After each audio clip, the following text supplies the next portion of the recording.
Time for the French newspapers now. Elena's with us here on set. We've got 11 days to go, in case you've been counting. What are our favourite presidential candidates up to today, then, Elena? Well, they've been banned virtually from telly because of the tough broadcasting rules that France implements, which means that for the next 2 weeks, all TV channels have to give all 10 candidates exactly equal amounts of airtime, which means for the main candidates, they just can't do those big, long TV interviews they'd like to, so they're all over the front pages, instead going back to standard ink and paper manners of promoting yourself. So here's François Hollande on the front page of Le Parisien. Headline says it's the last moment, it's at the last moment rather, that you decide who to vote for. So he reckons it's all still to play for. He's interviewed there by a panel of Le Parisien's readers who ask him all kinds of tough questions, from what's he going to do about the unemployment of older people to is he going to marry girlfriend Valérie Trierweiler. He wouldn't be drawn on the latter one. Vital issues.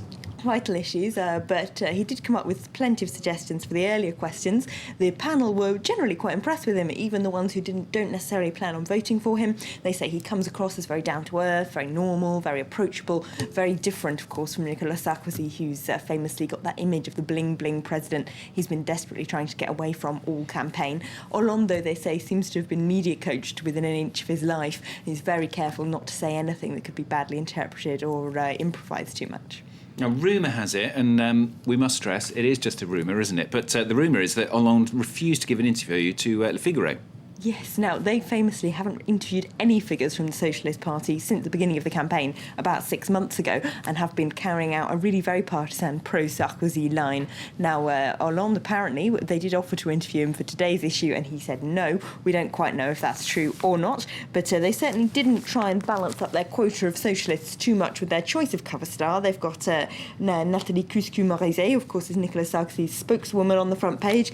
She tells them Hollande is in denial about the crisis and the economic reality of France. Now, one man who, of course, has had a lot to say about the crisis and the economic reality of France, who, in fact, has been the only candidate really to make it the heart of his campaign, is centrist François Bayrou. He's on the front page of Libération. Unfortunately, that argument isn't going down particularly well with voters. His poll figures have collapsed, and they're now below 10% for the first time in 6 months. Now, Libération says, essentially, it's not really what voters want to hear. France has a huge amount of debt. We've got to pay it back.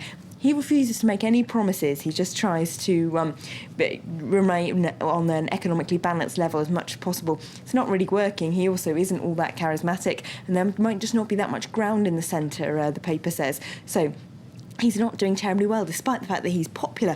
No one actually wants to vote for him. This issue of money and can the candidates actually finance their promises is also in the satirical paper Le Canard Enchaîné. It says the candidates boycott the calculators inside, and they reckon that both main candidates, Sarkozy and Hollande, have got massive amounts of unfinanced promises. And Sarkozy particularly has apparently estimated the cost of his plan to cut companies' taxes if they hire older people, but underestimated them rather by half. And he also plans to cut France's contributions to the EU by 20%, which is actually banned under EU law. OK, and you've also pulled out an analytical piece. This is from L'Humanité about the young. Yes, they think young people make their own laws. That's their front page there. They've got someone probably a bit too young to vote, I think, in one of those revolutionary bonnets on the front page. Now, young people have, of course, become quite a major subject of just the last few weeks, when all the candidates have started to worry that they just won't vote. And, of course, very low turnout, especially among the young, isn't going to make any of them look good. Of course, le communist paper L'Humanité reckons that Jean-Luc Mélenchon, the communist-backed candidate, has got the best possible policies for the young.